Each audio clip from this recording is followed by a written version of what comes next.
Selamat malam, selamat datang di Sapa Indonesia Malam. Saudara, penyebab kematian mahasiswa Universitas Udayana masih tinggalkan misteri. Pihak keluarga meminta polisi melakukan penyelidikan terkait fakta penyebab utama kematian korban. Keluarga mengaku tidak puas dengan keterangan pihak kampus yang dinilai tidak konsisten. Kami punya sorotan itu dan juga akan ada sorotan lainnya jelang 1 tahun kepemimpinan Prabowo Gibran. Presiden gelar rapat terbatas dengan sejumlah menteri di Kertanegara, Jakarta. Lantas apa saja yang dibahas? Lengkapnya di Sapa Indonesia Malam hari ini bersama saya Radi Saputro.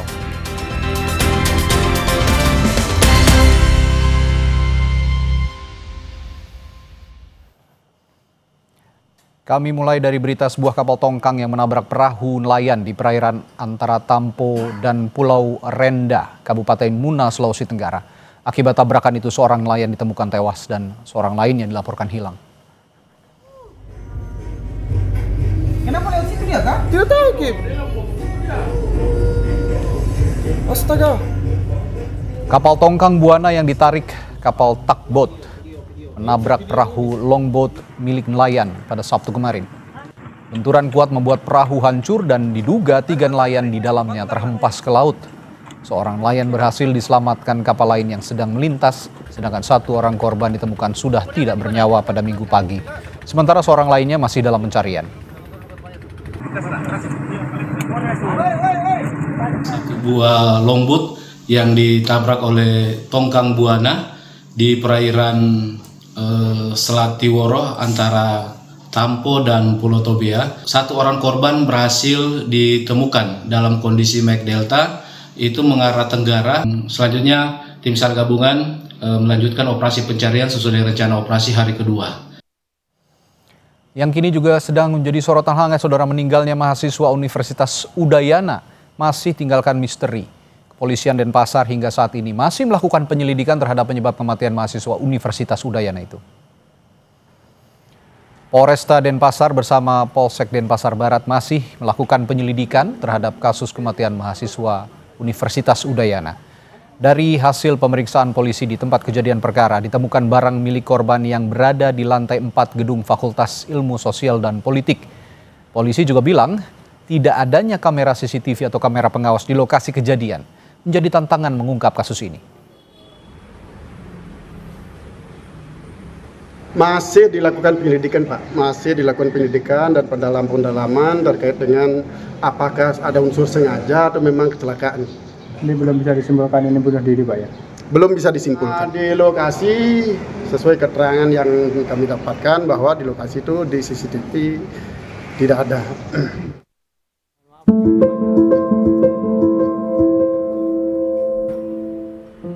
Untuk mengetahui fakta penyebab kematian anaknya, pihak keluarga membuat laporan pada Sabtu lalu ke Polresta Denpasar. Keluarga merasa tidak puas dengan keterangan pihak kampus yang dinilai tidak konsisten dalam memberikan pernyataan.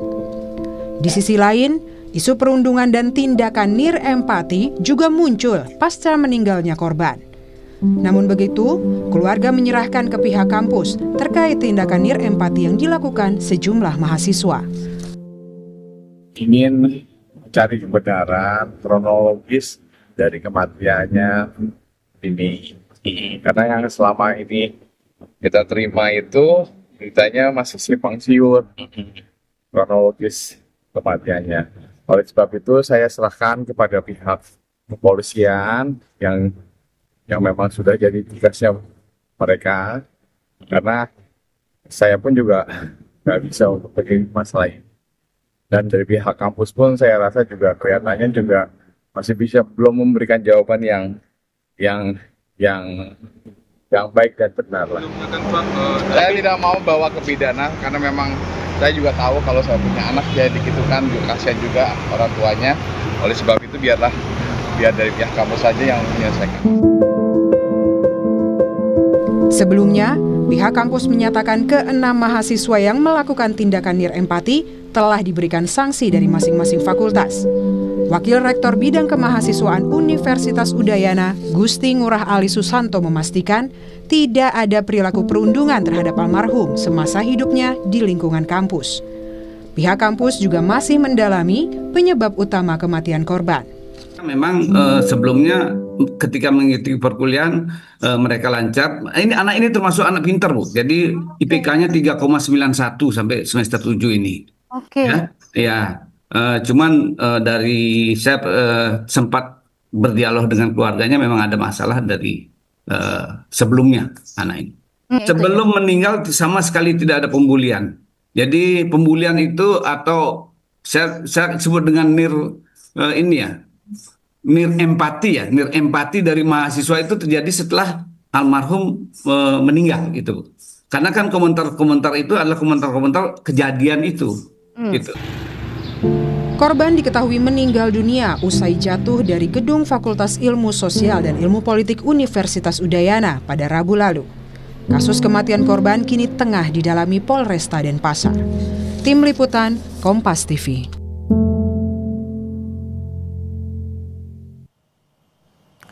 Menteri Pendidikan Tinggi, Sains dan Teknologi Brian Yuliarto turut berduka dan prihatin atas kematian mahasiswa Universitas Udayana Timothy Anugrah Saputra.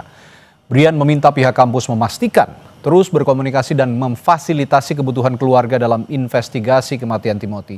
Ia pun menegaskan kampus harus jadi ruang aman dari tindakan perundungan atau bullying. Nah, kami juga sudah mendapatkan laporan dari Bapak Rektor bahwa pihak Rektor sudah membentuk tim untuk pertama menginvestigasi, mengecek apa yang sebenarnya terjadi, yang kemudian juga melakukan pendampingan baik untuk keluarga maupun pihak-pihak lain yang akan barangkali terhubung dengan kasus ini. Kemudian juga memastikan bahwa ini kondisi kampus itu betul-betul kondusif, artinya tidak ada lagi hal-hal seperti ini bisa terjadi. Mari kita kembali mencermati, melihat dengan hati-hati kondisi mahasiswa. Pihak keluarga meminta kepolisian mengungkap fakta di balik kematian almarhum. Lalu bagaimana perkembangan kasus ini? Saat ini kita sudah tersambung dengan orang tua korban, yakni Pak Lukas Triana Putra, melalui sambungan virtual. Selamat malam Pak Lukas. Selamat malam Mas. Ya, sebelum saya lanjutkan perbincangan, saya mewakili semua kru Kompas TV ikut mengucapkan turut berduka cita yang sedalam-dalamnya ya Pak atas kehilangan Ananda Timothy yang beberapa hari lalu meninggalkan kita semua. Pak Lukas, saya ingin pertama kali menanyakan, Pak Lukas kan tadi ke polisi ya di Polres Denpasar. Sebenarnya apa yang dilaporkan Pak ke pihak polisian? Bukan hari ini ya Mas ya, saya melaporkan itu di hari Sabtu ya. Oh Sabtu, ya baik. Hari Sabtu melaporkan. Saya sih melaporkannya cuma minta kronologis kejadian dari kematian dari anak saya. Hanya itu aja sih Mas. Oh jadi hanya menanyakan kronologi kejadian begitu ya Pak Lukas? Yang sebenarnya seperti apa, karena selama ini terus terang saya lapor polisi itu awalnya saya tidak ada niat untuk melaporkan ke polisi. Karena memang maminya Timi sudah menyatakan bahwa tidak perlu dilanjutkan dari pihak kepolisian. Tapi selama di dalam masa duka, 2 hari masa duka itu saya mendapat informasi-informasi yang tidak jelas ya. Maksudnya dalam artian nggak sinkron, tadinya di lantai 2 atau di lantai 4 loncatnya. Habis itu sebabnya apa.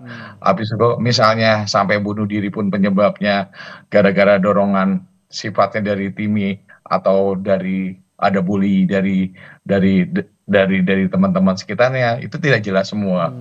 Kalau menurut saya, kalau misalnya bully itu memang sangat susah dibuktikan. Karena kecuali kalau bulinya secara fisik ataupun medsos ya Mas ya, lewat medsos itu kelihatan ada jejak digital gitu ya Pak ya. Betul itu mah gampang bisa dipidanakan. Tapi kalau ini kan boleh dibilang susah untuk diidentifikasi.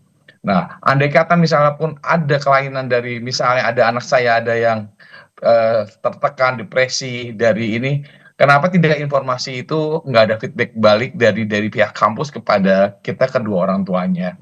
Minimal bisa ada kejadian aneh-aneh dari kegiatan di kampus dari anak saya berlangsung, itu minimal diinformasikan, dipanggil lah kita sebagai orang tuanya untuk diskusi untuk masalah ini. Selama ini nih kita belum, saya pribadi tidak dapat informasi mengenai hal tersebut. Gitu sih Mas.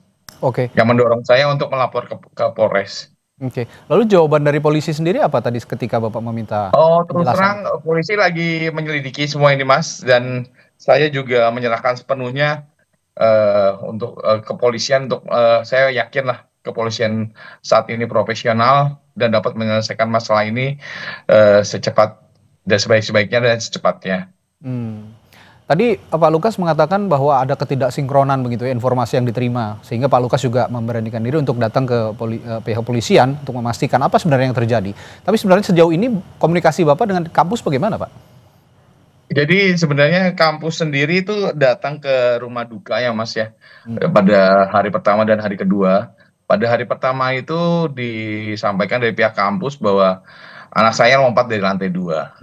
Kemudian di hari berikutnya dikasih keterangan bahwa dari lantai 4.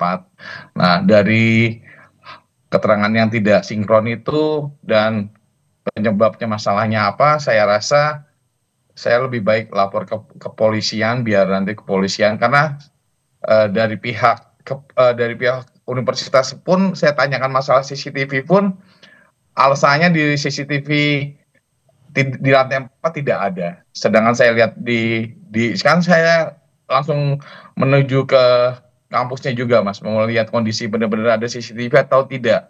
Di lantai 4 itu ada CCTV. Oke. Ini pintu masuk itu, pintu masuknya jatuhnya anak saya itu pas di pintu masuk dari kampus, dari Fakultas Fisip. Jadi harusnya sih saksi mata pun juga ada, karena memang itu jam 9, jamnya lagi sibuk-sibuknya ya. Habis itu juga ada CCTV juga saya lihat di lapangan banyak sekali.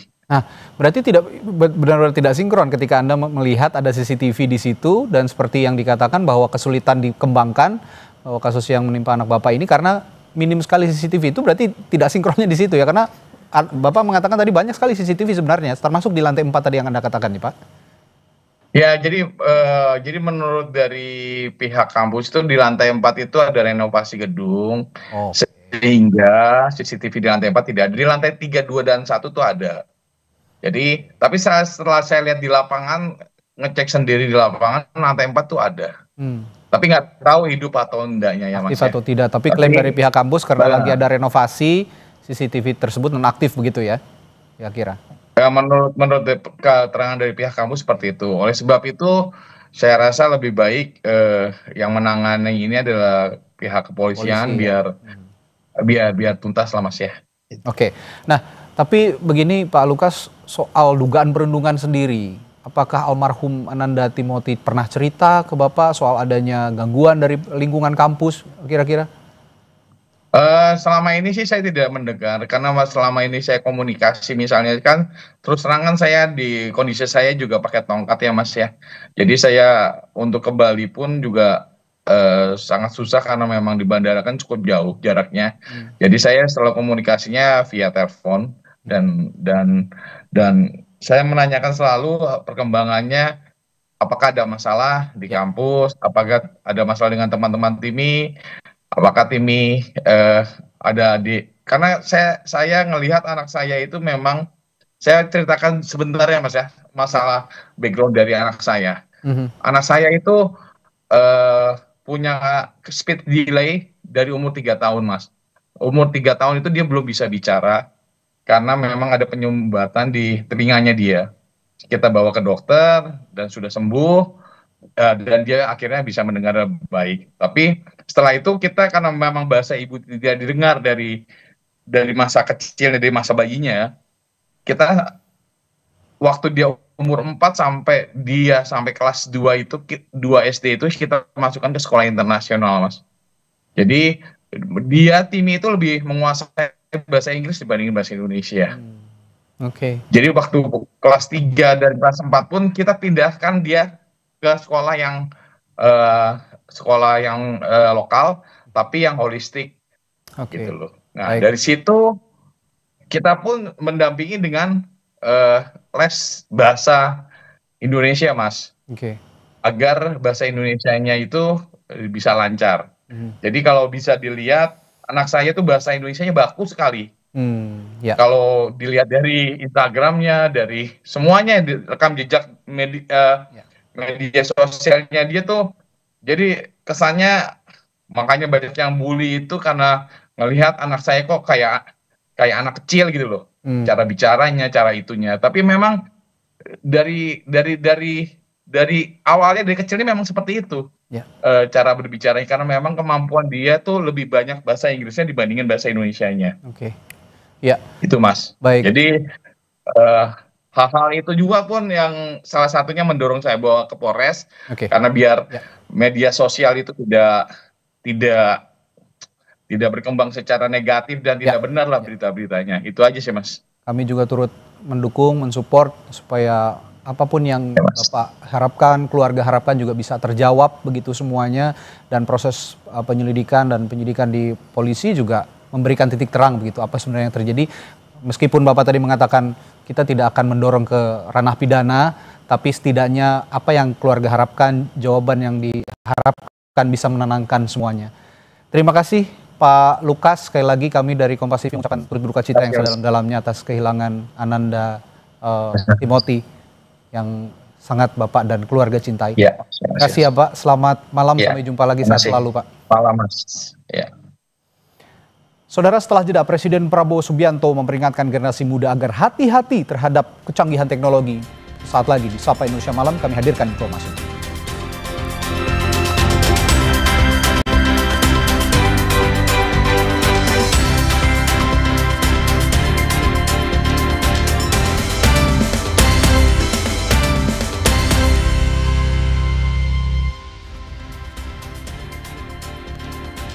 Saudara, Presiden Prabowo Subianto memperingatkan generasi muda agar bijak menggunakan dan mengikuti kecanggihan teknologi, salah satunya penggunaan akal imitasi atau Artificial Intelligence AI.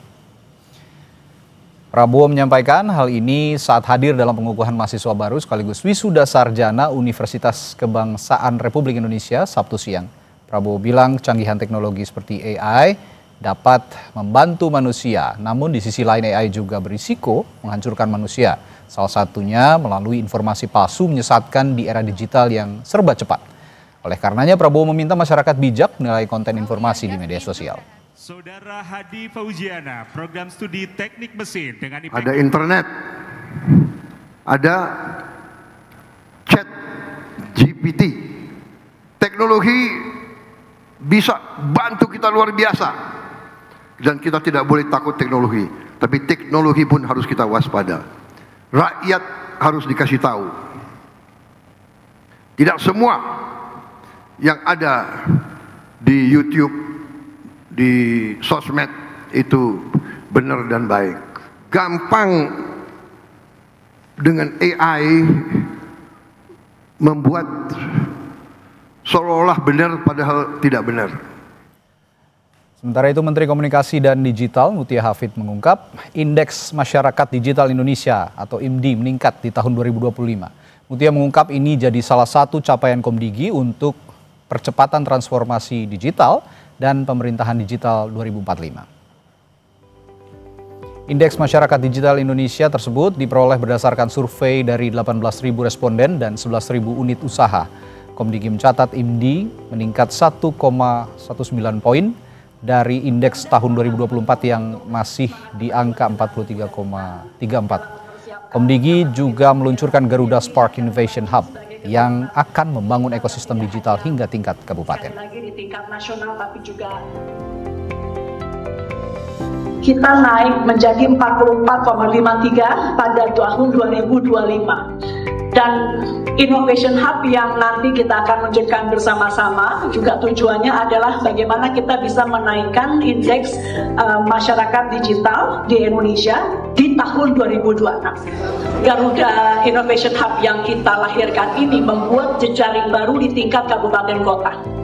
Jadi misalnya di Bandung kemarin bisa membantu teman-teman ekosistem digital di berbagai kabupaten kota di Jawa Barat. Percepatan transformasi digital jadi salah satu misi utama pemerintah melalui Kementerian Komunikasi dan Digital. Kita bahas hal ini lebih dalam langkah dan pencapaian misi ini bersama pelaksana tugas Direktur Pengembangan Ekosistem Digital Komdigi, Sony Hendra Sudaryana, lalu juga ada Chief Executive Officer Digitizing Healthcare, Zcare Indonesia, serta founder dan Presiden Direktur Binar Academy Alamanda Shantika. Selamat malam Pak Sony, Anda dan Pak Sesi. Ya. Saya ke Pak Sony dulu nih. Ya. Kita kan bicara 1 tahun capaian pemerintahan Pak Prabowo Gibran. Tadi kan Pak Prabowo juga sudah menekankan ya pentingnya transformasi digital di era digital ini. Tapi kalau dari Komdigi sendiri, percepatan program yang capaiannya benar-benar bisa dirasakan masyarakat, kira-kira untuk transformasi digital saat ini apa sih? Ya, kalau di kementerian, Bu Menteri arahnya satu, bagaimana kita mendukung target Presiden Prabowo pertumbuhan ekonomi 8%. Nah, salah satu yang engine utamanya adalah digital ekonomi. Saat ini digital ekonomi kita itu tahun lalu sekitar 90 billion US dollar. Dan targetnya 150 billion US dollar di 2030. Jadi sekarang sekitar 5% kontribusi terhadap GDP digital ekonominya, dan targetnya 5 tahun ke depan akan mencapai 10%. Nah, yang dilakukan pertama adalah menyehatkan industri konektivitasnya, sehingga pemerataan akses lebih inklusif, secara kualitas juga lebih meningkat, dan juga karena ini adalah backbone dari ekonomi digital yang kita lakukan. Yang kedua adalah di sisi nurture inovasinya, bagaimana menyiapkan dan membantu anak-anak muda untuk merealisasikan ide-idenya dengan ekosistem yang komplit, sehingga banyak anak muda itu pengen bikin usaha atau pengen bikin startups, tapi nggak tahu harus mulai dari mana. Tadi dijelaskan juga salah satu inisiatifnya adalah Garuda Spark Innovation Hub yang akan kita bangun di 20 kota, sehingga akses terhadap inovasi itu nggak hanya berputar di kota besar, tapi juga di kota-kota lain di seluruh Indonesia. Itu tadi yang berkaitan dengan fondasi ekonomi masyarakat. Sepertinya juga itu diarahkan bahwa transformasi digital ini bisa menumbuhkan kantong-kantong ekonomi di daerah-daerah gitu ya kira-kira. Tapi yang paling bisa dirasakan dengan cepat kira-kira apa Pak Sony dalam misinya meningkatkan fondasi ekonomi terutama di masyarakat? Jadi yang kita lakukan pertama selain membenahi konektivitas adalah meningkatkan lagi KYC-nya. Karena kayak ponsel ataupun nomor seluler itu adalah pintu masuk ke digital kan. Jadi untuk mengurangi penipuan itu yang kita lakukan. Karena tingkat literasi digital di daerah tentu berbeda dengan di kota ya.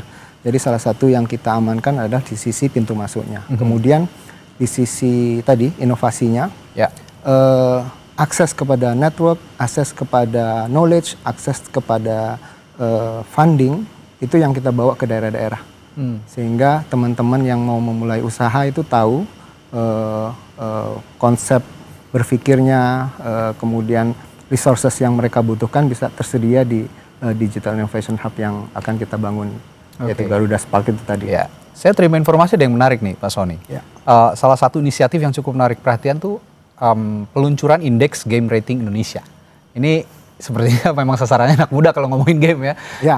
Kalau dari Komdigi sendiri, apa sebenarnya urgensi dan kebijakan ini dan bagaimana dampaknya bagi industri game terutama yang suka sekarang digandrungi sama anak muda?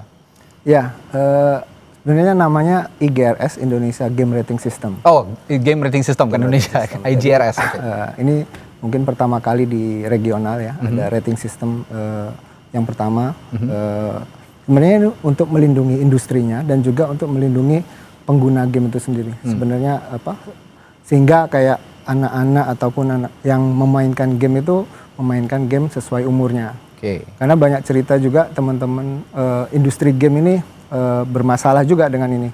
Jadi gamenya itu udah tahu untuk 18+, tapi orang tua ataupun keluarganya membiarkan masalah pengawasan ya? Masalah pengawasannya karena nggak ada ratingnya. Makanya dengan adanya rating system ini peruntukannya jauh lebih terarah dan juga harapannya bisa melindungi budaya, melindungi culture dan juga anak-anak ya, khususnya ke anak-anak. Karena secara industri, mungkin industri game di Indonesia nilainya sekarang sekitar 2 billion US dollar. Ya, sangat tapi besar. 95% itu adalah game luar. Baru 5% yang game lokal. Jadi untuk kayak apa? Membikin equal playing field buat teman-teman antara pengembang game dalam dan luar negeri, kita bikin ratingnya sama semua. Harus menerapkan rating yang sama. Ekosistem itu yang akan diciptakan? Ekosistem itu yang dibangun. Kira-kira targetnya kalau sekarang 5%, dengan program ini bisa tumbuh berapa nanti? Minimal 25% lah untuk 5 tahun ke depan. Makanya salah satu yang kita lihat adalah untuk ini ya, bonus demografi yang kita lihat ya. Engine dari Innovation Hub itu adalah anak-anak muda ini kan ya. Dan kita ngelihat jendela waktunya, kita sekarang mungkin hampir 50% itu di bawah 30 tahun. Jadi emang energinya sangat besar dan ini harus ada media untuk menyalurkan energi dan kreativitas ini kan. Salah satunya kita ngelihat Garuda Spark ini adalah tempat untuk engine anak-anak muda ini berkreasi. Game salah satunya, perusahaan-perusahaan digital ataupun perusahaan-perusahaan yang tech enable company itu yang kita fokuskan di situ.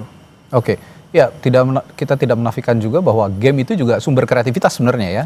Game-game yang mengasah otak-otak anak-anak begitu ya, mengasah otak anak-anak dan juga mengasah keberanian mereka untuk bertindak sebenarnya. Kalau game saya melihat ada unsur kognitifnya juga untuk anak-anak. Nah, ada tantangan juga tadi Pak Sony sudah sempat menyinggung soal tidak meratanya literasi digital kita di Indonesia. Termasuk soal game tadi, mungkin ini juga salah satu bagian dari literasi digital game itu kan.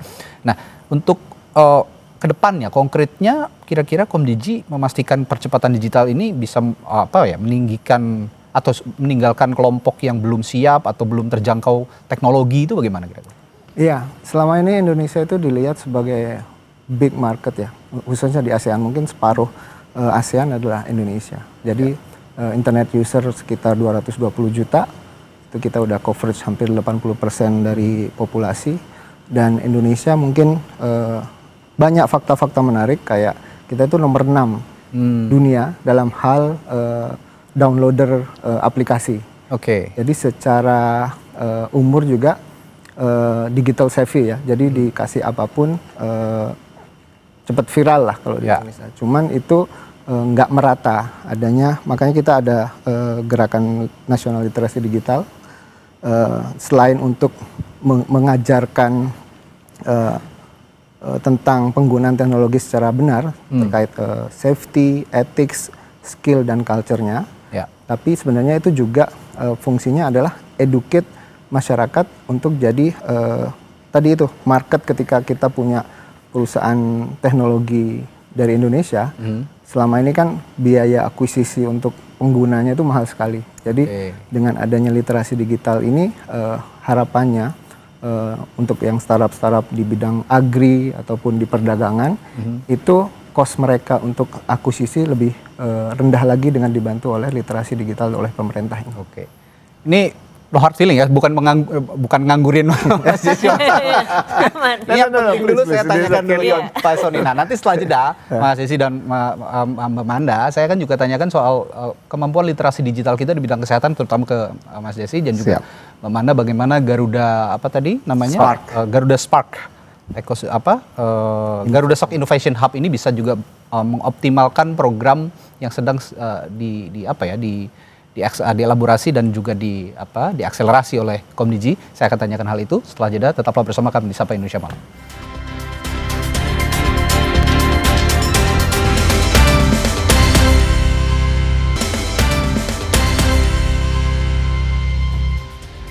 Masih membahas percepatan transformasi digital di era pemerintahan Prabowo Gibran. Tadi saya sudah bertanya ke Pak Sony dari pemerintah, nah saya sekarang akan bertanya nih ke Mas Jesse dari Digitizing Indonesia Healthcare Zcare ya. Nah, soal percepatan transformasi digital terutama untuk manfaatnya di bidang kesehatan, kira-kira apa yang bisa Anda tawarkan, Mas Jesse? Jadi memang kalau kita bicara industri kesehatan, kita harus akui dulu pertama kali dibandingkan dengan industri lain seperti keuangan atau industri manufacture, industri kesehatan kita ini memang agak tertinggal gitu ya. perbankan kita sudah digitize dari tahun 90-an gitu. Nah, ketika kemarin pemerintah melalui program Satu Sehatnya ya setelah COVID tuh kan keluar, artinya itu kan sebenarnya dia berusaha membuat sentralisasi data rekam medis seluruh rakyat Indonesia untuk dibantu, untuk pemerintah bantu analisa ya, untuk pengambilan keputusan. Nah, cuman memang pada kenyataannya di lapangan digital literacy kita memang dibandingkan dengan digital literacy dari pemberi pelayanan di negara tetangga seperti Malaysia atau Singapura, memang sedihnya memang masih agak di belakang gitu ya, ketinggalan. Makanya kalau di Zikir misi kami sebenarnya kami bukan cuma jualan sistem ke rumah sakit atau ke klinik, tapi kami membantu rekan-rekan teman-teman pemberi pelayanan kesehatan ini untuk bisa catch up dengan adanya teknologi yang kita bawa. Karena teknologi kita pun sebenarnya bisa di-compare dengan sistem yang datang dari luar gitu. Nah, tapi kita sudah berikan touch lokal lah. Jadi kita bridging the gap-nya gitu supaya teman-teman tidak terlalu sulit untuk berusaha mengejar dari digital literacy gap ini seperti itu. Ya, ini berarti efisiensi layanan publik lah ya. Betul. Yang ditawarkan oleh Zikir ini. Jadi nah, sebenarnya kalau saya lihat triggernya ini kayaknya pas zaman pandemi ya. Betul. Pandemi kan kita nggak boleh kemana-mana, nggak boleh ke rumah sakit. Nah, ini pelayanan kesehatan juga digitizing sekali pada saat pandemi. Betul, jadi memang kalau sebelumnya itu pre-pandemi kan, sorry to say, tapi pemberi pelayanan kesehatan kita tuh sangat suka dengan kertas. Ya mereka tuh suka banget pakai kertasnya, sampai kalau dulu saya di Fatmawati Hospital, rumah sakit Fatmawati, saya jadi konsultan gitu ya. Itu masih ada yang bawa pakai sepeda tuh dari gudang tuh ya. Nah, cuman pas era Covid itu berubah. Jadi mereka tuh sekarang takut sama kertas. Nah, makanya itu agak menjadi push factor ya saat itu, sampai keluarlah undang-undang kesehatan yang baru gitu ya dan lain sebagainya. Tapi setelah pandemi ini orang Indonesia ini gampang sekali lupa ya. Jadi 5 tahun setelah pandemi udah mulai lagi nih reluctant lagi. Kenapa sih kok banyak banget yang mesti diisi gitu. Nah, ini sebenarnya memang challenge, tantangan dari industrinya yang mudah-mudahan dengan kerjasama pemerintah dan pihak inovator seperti kami yang bisa membantu mengakselerasi digitalisasi di industri ini. Saya sekarang ke Mbak Manda nih, Mbak Manda dari Binar Academy ya, Mbak Manda. Tadi kita simak tayangan berita dari Pak Prabowo yang juga men-challenge era digital ini bisa memberikan kontribusi besar juga untuk masyarakat, terutama bidang AI tadi ya. Nah, kalau dari Binar Academy sendiri, apa bisa ditawarkan? Jadi kita memulai dari internal kita dulu ya untuk melakukan transformasi AI.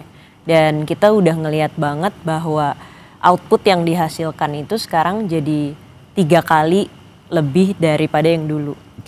Nah, jadi dengan begini tim kita itu tidak lagi mengurusi hal-hal yang repetitif, mereka bisa melakukan hal yang lebih impactful. Bisa lebih berpikir strategis gitu, tidak melakukan hal-hal yang manual, repetitif banget. Jadi praktikal ya? Iya, jadi itu satu hal yang udah kita rasakan sendiri gitu ya impactnya, sehingga ini yang kita tawarkan juga ke klien-klien kita juga gitu. Dan kita juga baru aja bekerja sama, kita co-creating satu platform bersama dengan tim di China. Jadi kita juga sekarang punya tim di Beijing, di mana karena memang mereka itu udah jauh lebih maju ya dari kita dari sisi AI-nya gitu ya. Jadi why not kita collaborate aja sama mereka gitu kan. Dan kita melahirkan satu platform baru namanya Synchro, di mana platform ini kita juga roll out ke sekolah-sekolah. Sudah ada sekolah international school yang 1000 studentnya itu belajar dengan platform kita untuk menciptakan AI agentnya mereka sendiri gitu ya. Jadi karena platform yang kita bikin ini bisa digunakan untuk siapa aja. Jadi sekarang kalau kita lihat di US coding udah dilakukan oleh AI 90%. Semakin kesini sebenarnya AI itu membuat kita investasi di teknologi itu tidak semahal dulu. Sehingga akhirnya akan bisa lebih accessible untuk bahkan ke UMKM juga gitu ya. Mbak Manda, tapi begini, di Indonesia ini ya tadi seperti yang disinggung oleh Pak Soni, literasi digitalnya kan belum merata. Banyak juga kekhawatiran dari publik bahwa AI ini bisa jadi disalahgunakan juga gitu oleh beberapa pihak yang tidak bertanggung jawab. Nah, bagaimana memastikan juga kepada publik dan meyakinkan publik bahwa AI ini juga bisa menolong publik untuk memudahkan hidup gitu loh. Iya. Jadi sebenarnya ini dalam konteks kita di dalam sebuah perusahaan ya. Kita mencoba untuk tidak merubah behavior manusia yang contohnya misalnya biasanya orang-orang sales yang di depan itu menurut saya tuh sekarang di dunia AI ini kita tetap punya orang sales yang di depan. Karena human to human connection itu tidak bisa tergantikan. Yang kita automasi itu di bagian operation di belakang. Dimana dulu orang sales, ada satu perusahaan di mana orang salesnya dulu setiap kali mau minta quotation, pricing, itu harus tanya ke head of finance-nya. Head of finance-nya sehari itu bisa terima 1000 inquiries, bayangin aja gitu kan ya. Nah ini sekarang brainnya head of finance, chatnya head of finance-nya itu kita pindahkan ke AI agent gitu ya. Sehingga interaksinya tuh seperti mereka interaksi dengan yang sebelumnya gitu. Tapi sehingga pada akhirnya tanpa mereka sadari, oh head of finance-nya sekarang udah bisa di free up dengan pekerjaan yang dulunya masih sangat manual banget, bikin price quotation dan lain sebagainya. Sehingga mereka di depan itu juga ngerasa, oh kok saya dibalasnya lebih cepet ya sekarang pakai AI. Tapi sebenarnya kayak chatnya tuh masih sama gitu ya. Jadi kita mencoba untuk mimicking the behavior yang sama, tapi akhirnya mereka melihat bahwa merasakan sendiri bahwa oh ada impactnya ya saya menggunakan AI. Instead of completely like kita menggantikan manusia itu gitu. Jadi sekarang bagaimana supaya manusia tetap ada di depan dan di belakang itu kita temenin yuk sama AI gitu. Akhirnya itu sih yang tetap ada unsur kita rasain. Human-nya di situ ya. Harus tetap ada human-nya untuk memastikan bahwa AI ini juga berjalan dengan baik dan bisa dipercaya, intinya begitu. Betul. Nah, tadi kita sudah bertanya ke Mas Jesse juga Pak Manda. Ini terakhir saya ke Pak Sony. Kalau Mbak Manda dan Mas Jesse ini kan pelaku, Pak Sony ini kan regulator. Ya. Kira-kira bagaimana juga menciptakan ekosistem digital ini supaya lebih mumpuni dari kedua ide-ide yang sudah ditawarkan oleh Mbak Manda, oleh Mas Jesse tadi, ini bisa sustain ke depannya dan harapannya juga buat pasar digital di Indonesia dalam 5 tahun ke depan lah misalnya, bagaimana? Kalau dari ini ya di Komdigi arahan Bu Menteri jelas. Jadi yang pertama, kalau di ekosistem digital kita bergerak dari regulator lebih ke arah fasilitator, bahkan ke akselerator. Jadi tugas pertama adalah yang utama adalah penyehatan, kita ngomongnya di level core-nya ya, penyehatan industri konektivitasnya, sehingga operator telekomunikasi ini bisa punya resources yang cukup untuk membangun konektivitas di seluruh Indonesia, karena ini nggak bisa dilakukan pemerintah sendiri. Itu arahan Bu Menteri yang pertama. Yang kedua, arahan Bu Menteri adalah konektivitas ini harus berimpact langsung kepada masyarakat dari sisi ekonomi dan juga dari sosial dan pendidikannya. Jadi di level kedua adalah bagaimana kita membantu nurture inovasi ini, seperti teman-teman Zcare ataupun dari Binar dan teman-teman startup yang lain, bagaimana kita bisa nurture mereka, dipertemukan dengan resources yang mereka butuhkan, entah itu dari sisi teknologi ataupun dari sisi fundingnya atau investment, klien. Dan yang ketiga, ini yang selalu di-highlight Bu Menteri ya, impact langsung ke masyarakatnya. Ya, itu dia. Nah itu yang tugas kita adalah teman-teman inovator ini yang produknya udah produk market fit istilahnya ya, bisa kita scale untuk berkolaborasi dengan skala corporate, dengan BUMN, dengan private ataupun dalam skala provinsi atau kota. Jadi itu yang mencoba kita approach dari tiga ini ya, dari sisi core-nya, konektivitasnya, nurturing-nya, dan yang terakhir adalah impactful digital connectivity. Ya, dan end up-nya tentu saja lagi-lagi inovasi ekosistem digital ini bisa bermanfaat atau memberikan pemanfaatan sebaik-baiknya, sebanyak-banyaknya untuk publik, untuk masyarakat. Intinya kan untuk memudahkan kita semua ya, dalam beraktivitas, dalam menjalani kehidupan sehari-hari. Baik, terima kasih Pak Sony Hendra Sudaryana, Pelaksana Tugas Direktur Pengembangan Ekosistem Digital Komdigi. Lalu juga ada Mas Jesse Abdurrahman, Digitizing Indonesian Healthcare Zcare, dan juga Mbak Alamanda Santika, founder dan Presidir Binar Academy. Sehat selalu, sukses selalu. Sampai jumpa lagi Bapak dan Mbak. Siap. Saudara, setelah jeda, kami hadirkan informasi lainnya. Ada Presiden Prabowo Subianto yang menggelar rapat kabinet terbatas di kediaman pribadinya di Jalan Kertanegara, Jakarta Selatan. Sesaat lagi.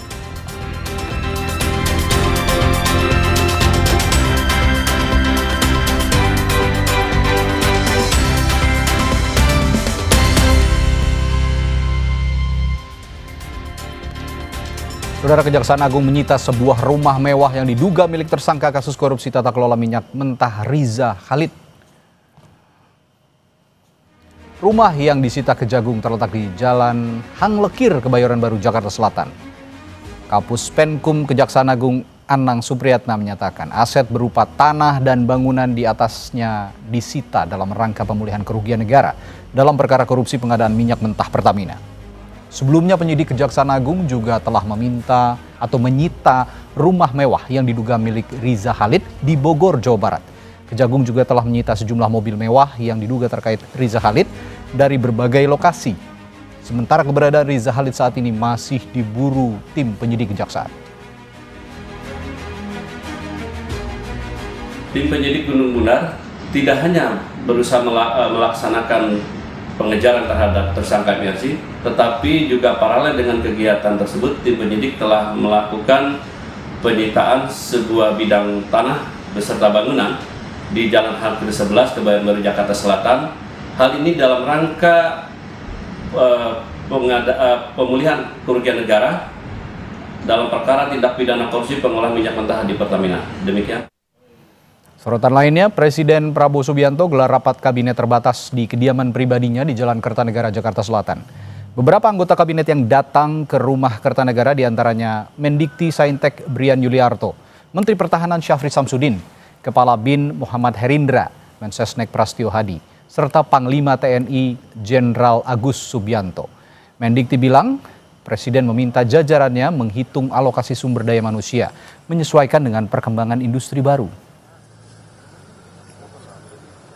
Pertumbuhan Indonesia tentu akan memunculkan industri-industri baru, mulai dari yang ketahanan pangan, energi, maupun hilirisasi mineral.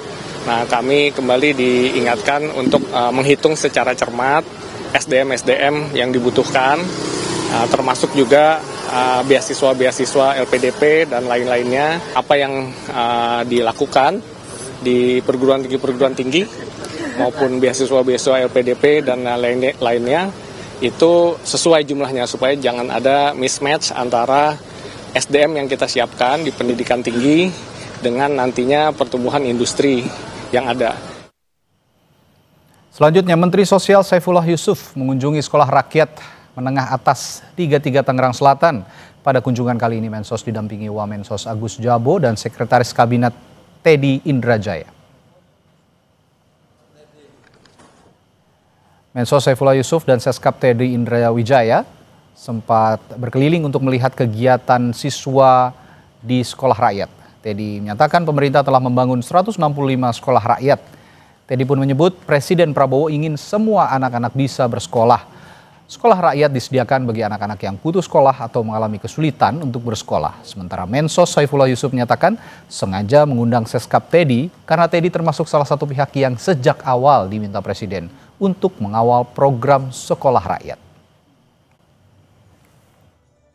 Program sekolah rakyat ini yang diinisiasi Bapak Presiden tahun ini 165 sekolah sudah berjalan dan akhir tahun ini akan diresmikan.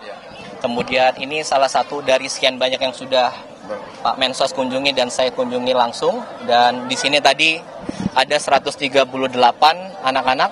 Tadi kalau teman-teman bisa lihat sendiri sangat luar biasa ya Pak Menteri. Jadi tadi ada yang bisa bahasa Inggris, ada yang bisa silat, ada bisa nyanyi, ada bisa ngelukis. Ngelukisnya bagus sekali dan itu salah satu dari bakat mereka yang terpendam. Nah, ini fungsi dari sekolah rakyat ini tadi sudah dijelaskan Pak Menteri. Bapak Presiden ingin semua anak-anak Indonesia berhak dan dapat bersekolah. Ya, kita bersyukur Pak Teddy bisa sampai di sini. Kenapa? Karena sejak awal Pak Teddy salah satu juga yang diminta untuk mengawal penyelenggaraan sekolah rakyat ini. Jadi dari awal kami berdiskusi, membuat konsep, sampai memulai tahapan-tahapan yang ada. Nah, hari ini kita sebelumnya Pak Teddy juga sudah datang dan mengunjungi beberapa sekolah rakyat di tempat lain. Beranjak ke informasi berikutnya, Kepolisian Sektor Pleret, Purwakarta, Jawa Barat sudah mengetahui identitas terduga pelaku pembunuhan seorang siswi SMP yang jasadnya ditemukan di selokan Kampung Bojongloa. Dari penyelidikan awal, korban dijemput teman sekolah untuk kerja kelompok pada Jumat sore. Menurut temannya, korban dijemput teman lelaki usai kerja kelompok hingga akhirnya ditemukan tidak bernyawa di selokan Kampung Sabtu sore. Usai diotopsi, korban dimakamkan di TPU Cadas Mekar, Tegalwaru. Kapolsek Pleret bilang, hasil penyelidikan dan pemeriksaan saksi, polisi telah mengantongi nama terduga pelaku.